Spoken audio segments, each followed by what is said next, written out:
আমাদের এই মাঠের মাঝখানে পিকনিক হচ্ছে, আলু তুলতে তুলতে রুটি আর আলুর দম। ওই যে মা খেতে বসেছে। হ্যালো ফ্রেন্ডস, গুড মর্নিং সবাইকে and welcome back to my channel. তো আজকে হোলি, সবাইকে জানাই হ্যাপি হোলি।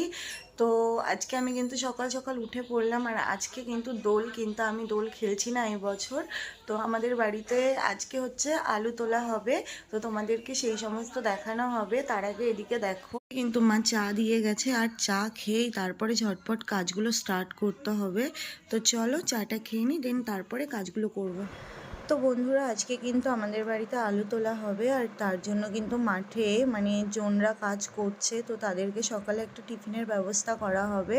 তো তার জন্য মা বলল রুটি আর আলুর দম করা হবে। তো দেখো, এখানে কিন্তু আলু কাটা হয়ে গেছে, আর ওইদিকে মা কিন্তু আটাটা মেখে রেখেছিল। তো আমি বললাম ঠিক আছে, তুমি এদিকে আলুর দম করো আর আমি এদিকে রুটি করি। তো প্রথমেই দেখো, রুটি করার জন্য কিন্তু আটাগুলোকে দলা দলা করে নিয়েছিলাম, দেন তারপরে একটা একটা করে রুটি বেলছিলাম আর একটা একটা করে রুটি ভাজছিলাম। আর আমার জানো তো, রুটি একা একাই বেলে ভাজতে ভীষণ ভালো লাগে। আর আমার কিন্তু হাতের রুটি যথেষ্ট পরিমাণের গোল হয়, আর প্রত্যেকটা ফোলে। এটা আমি জানি না, আমি কখনোই শিখিনি, বাট একা একাই শিখে গেছি। আর আমার কিন্তু এই কাজগুলো করতে ভীষণ ভালো লাগে, ভীষণ আনন্দ হয়। অ্যাকচুয়ালি রান্নাটা তো মন থেকেই করি, হয়তো তার জন্যই ভালো হয়। তো তোমাদের কার কার এরকম সুন্দর সুন্দর ফুলকো ফুলকো রুটি হয় অবশ্যই কমেন্ট করে জানিও। আর এদিকে দেখো, আমার কিন্তু সমস্ত রুটি করা হয়ে গেছে, আর এখানে কিন্তু অনেকটা পরিমাণে করেছিলাম, মিনিমাম 30টা মতন। তো এদিকে দেখো, বাচ্চারা কিন্তু রং খেলতে শুরু করে দিয়েছে।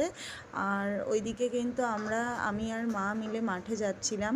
তো মাকে বললাম, মা এদিকে একটু তাকাও। তো মা কিন্তু তাকালো। এই দেখো, সব কিছু আমি আর মা হাতে করে নিয়ে যাচ্ছিলাম। তো চলো। তো এই দেখো, আমি কিন্তু মাঠে চলে এসেছি, আর মাঠে কিন্তু আসতে আমার অনেকটা লেট হয়ে গেছিলো, কারণ আমাদের বাড়িতে সবার জন্য আগে টিফিন করে তারপরেই এসেছিলাম। আর এদিকে দেখো, অনেক আলু তোলা হয়ে গেছে অলরেডি, আর এখনও এখানে কিন্তু তুলছে। তো বাবা জানো তো, ভীষণ কষ্ট হয়ে গেছিলো, কোনো জোন পাচ্ছিল না। তো দুজনকে পেয়েছিল, তারা কিন্তু এই আলু তুলতেই জানে না। তো যাই হোক, তাও ওনারা অনেকটাই কাজ করেছেন। তো দেখো, এদিকে ওই যেই এটা একটা ভাই ছিল, আর এদিকে আমার ঠাকুমা ছিল, মা ছিল, একটা কাকু ছিল।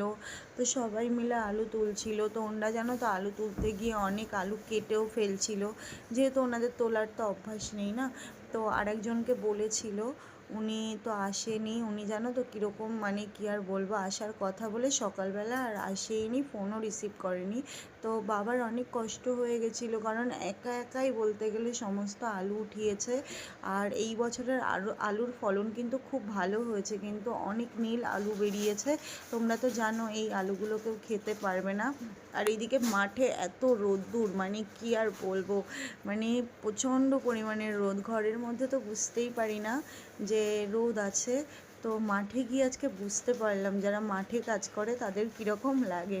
তো এইদিকে দেখো, আমার কিন্তু মুখ পুরো লাল হয়ে গেছে রোদের মধ্যে গিয়ে। তো মা একটা বুদ্ধি করে ছাতা নিয়ে গিয়েছিল, আর তার জন্য কিন্তু একটুখানি রিলিফ পাচ্ছিলাম। তো এদিকে মা বলছে আমার মাথা ঘুরছে। তো আমি বলছি ঠিক আছে, তুমি এখানে বেশিক্ষণ থেকো না, তুমি একটু ছায়ায় যাও। তো পাশেই একটা বাগান আছে, তোমরা তো আমার আগের ভিডিওতে দেখেছো। তো এইদিকে দেখো, এই কাকুটা আলু কাটছে কীভাবে, মাটি কোপাচ্ছে মনে হচ্ছে। কত আলু যে উনি কেটে ফেলেছে তার কোনো ঠিক ঠিকানা নেই। তারপরে জানো তো, এই আলুগুলো না মাঝখানেই থাকে বেশি, উনি মাঝখানটাতে দেখছেই না আদৌ আছে কি না, দুই সাইড থেকে শুধু কোপ মারছে। তো ওরকম করলে বলো ক্ষতি হয় না? তো যাই হোক, আর কী করা যাবে, এখন যেই পরিমাণের আলু হওয়ার কথা সেই পরিমাণের হয়নি, অনেকটাই হয়েছে, ফলন ভালো। আর এই আজকে কি জানো তো, আজকের দিনটা যখন আলু ওঠে, এই সময়টা না ভীষণ ভালো লাগে, ভীষণ ভালো লাগে। মাঠে সারা মাস, অনেক মাস কাজ করার পরে যখন ফলন হয়, তখন ভীষণ আনন্দ লাগে। আর এদিকে দেখো, এই যে আমরা এবার সবাইকে নিয়ে খেতে যাব।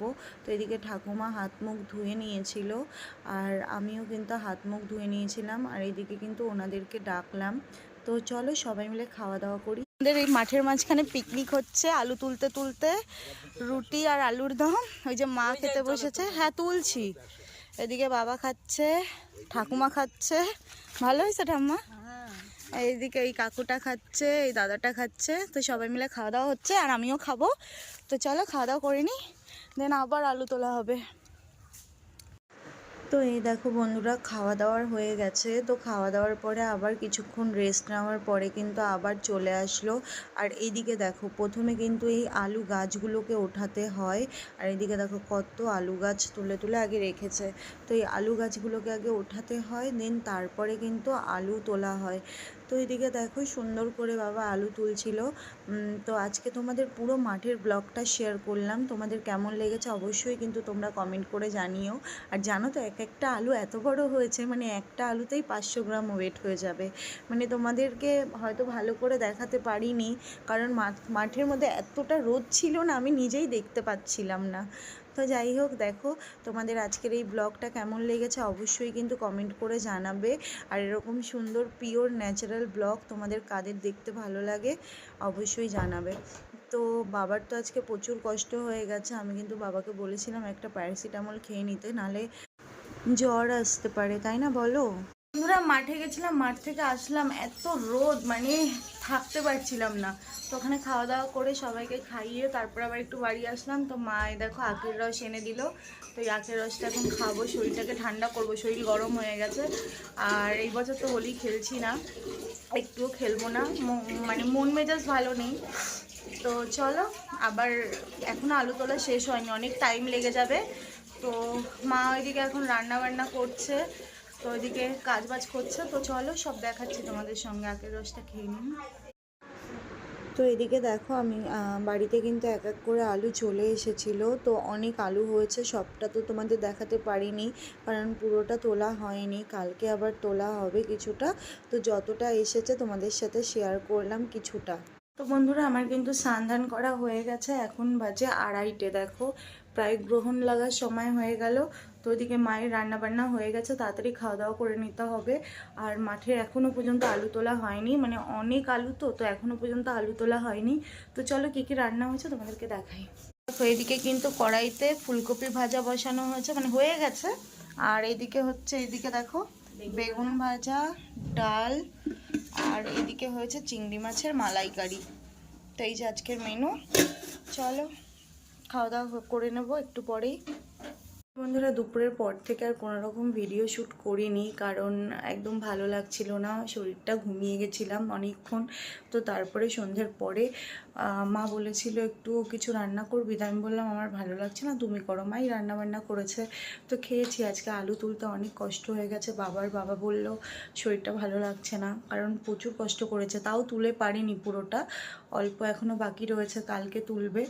তো যাই হোক, তোমাদের তো সমস্তটা দেখলাম। তো আজকের ভিডিওটা তোমাদের কেমন লেগেছে অবশ্যই কমেন্ট করে জানিও। আর তোমরা হোলিতে কেমন এনজয় করেছো সেটাও কিন্তু কমেন্ট করতে ভুলো না। সবাই শেয়ার করো কতটা কে এনজয় করেছো। তো চলো, সবাই ভালো থেকো, সুস্থ থেকো। আজকের মতন ভিডিওটা এই পর্যন্তই রাখলাম।